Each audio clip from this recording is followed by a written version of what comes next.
Okay, welcome back now. We are going to turn our gears a little bit here and go back to expanding some of the ideas that you heard in my first lecture, where we were introducing molecular dynamic simulations and what is involved in that. As you know, at the heart of all of these equations as well as solutions, whether it is molecular dynamics or Monte Carlo, is interatomic force functions, which describes the atoms, how they interact with each other and how they will go to different kinds of force situation. As you know, life is very complicated in terms of the atomic interactions, and there are a whole bunch of configuration, whole bunch of shapes and sizes and forces that act upon different atoms and their electronic structures and their bonding of different kinds, whether it is electronic bond or valence bond or directional bonding or different kinds of hydrogen bonds. So, if you look at the chemistry, any chemistry book, you will understand that the bonds between different atoms in order to formulate molecules out of them, these are of different kind. So, this topic is extremely big, and I do not think we can cover everything possible, but I think for you to get good grasp about what is involved in this potential function, how are they created, where they come from, some perspective on that is very, very important. Now, there are lots of scientists and physicists who have developed these potential functions, and they have made their career out of it. So, there is a lot goes into a potential function, primarily because it describes the interaction between atoms in all different kinds of situations. So, obviously, it has to come from understanding of the real atoms and how they behave under the state space. So, we are looking at different kinds of physical properties that you can measure for that atom, and let us say hydrogen gas, or start with inert gases like krypton, xenon, argon. And we have looked at argon, which was one of the first very successful molecular dynamic simulation using Anisur Rahman's idea of doing few atoms and understanding the properties of the bulk argon in the liquid phase.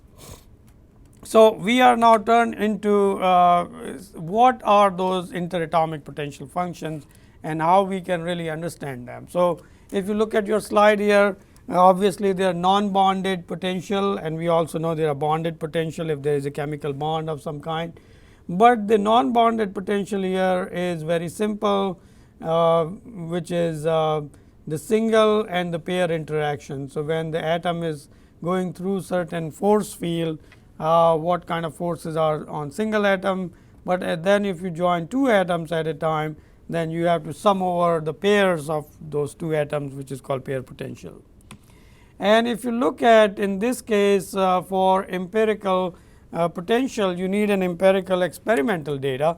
So, we resort to some of the things which are readily measurable. So, we look at the lattice constant, we look at the bulk modulus, we look at the coefficient of thermal expansion and cohesive energy.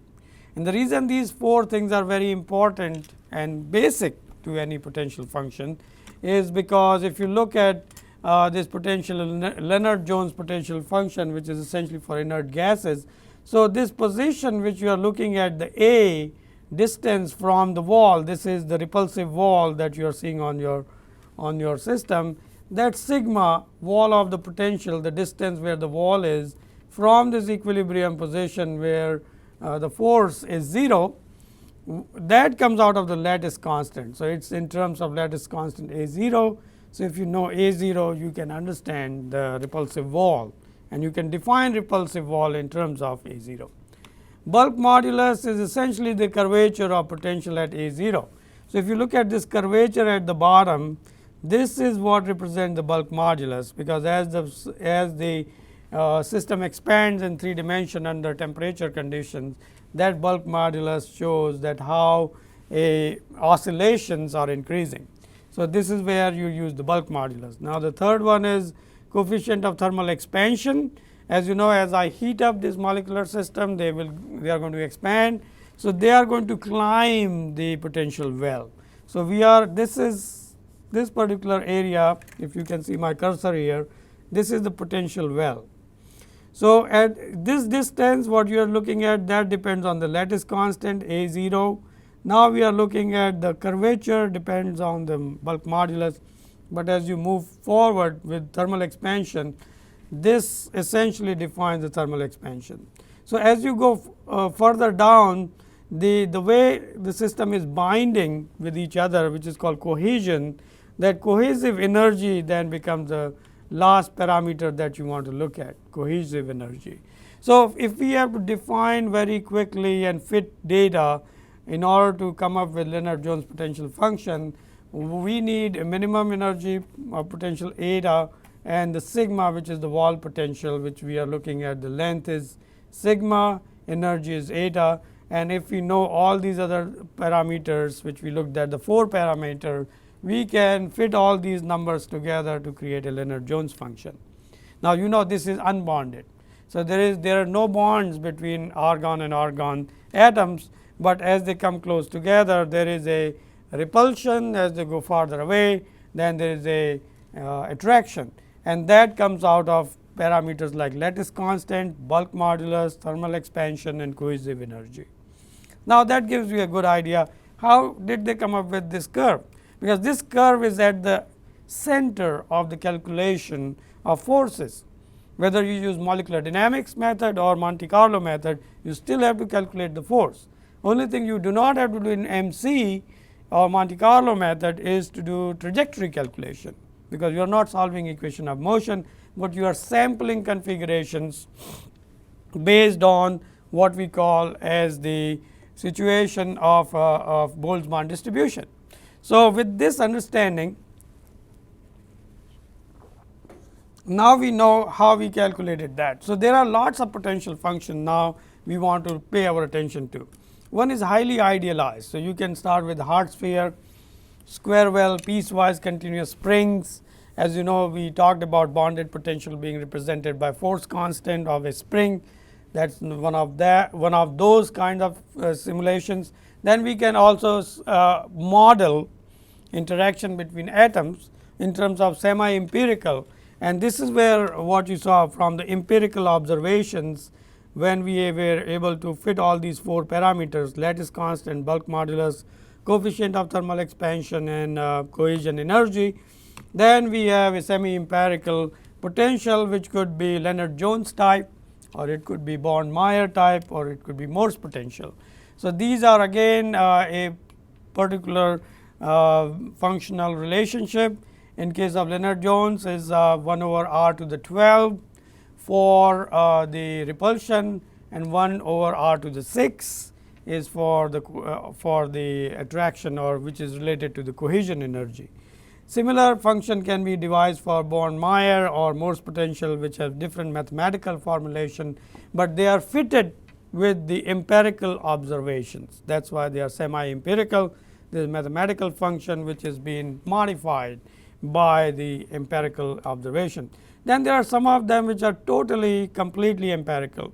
So, they are essentially fitting all this data spline fit to an exponential using all the experimental data that they can find. So, in this case, there are no assumptions about 1 over r 12 or 1 over r 6, but we are essentially looking at empirical potential. So, if you look at, then there are things like pseudo potential, where essentially we are looking at the electronic screening, how the electronic clouds are working together, or when the atoms come together, the electronic screening is done in terms of electronic clouds.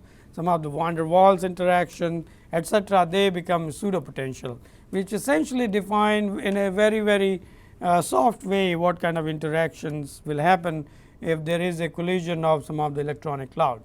And then of course, there is electrostatic potential that we are very familiar with, is Coulomb potential, where it is 1 over r or 1 over r square, depending on what situation you are looking at in terms of electrostatic interaction. But there you can also use different kinds of models like Coulomb potential, multipole potentials, polarization ion kind of model. Those are called shell models. So, you essentially go out with the shells of electronic charges, and those charges change with the distance or square of the distance, and then you look at Qi, Qj, two atoms with two different ionic values to it, and they can have again attractive if they are oppositely charged, or they could have repulsion if their charges are same, and so that is how the repulsion will happen. Then finally, we also look at valence force, because if there is a bond formation, there are valence bonds, there are valencies which are filled up by sharing some of the atoms between two atoms in order to form a molecule, and those are the ones which we use in valence force. If you look at, that is where you have bonded potentials. So, you have water molecule which will have intra as well as inter atomic interaction. So, intra is between that geometry of the atom. So, HOH which is water molecule has 108 degrees between the two hydrogen atoms, and they have certain bond lengths close to 1 angstrom. So, you are looking at this whole system which may be about 2.65 angstrom in the total size, and if you look at, that is where you have intra, which is between hydrogen and oxygen, and then there is inter potential between oxygen and oxygen. So, that is how we are able to connect all these different ideas in the potential function. So, let me stop here, and we are going to now look at some of the specific potentials and how they are constructed, and we also will bring what are some of the problems with these molecular dynamics potential functions or interatomic potential functions. Thank you.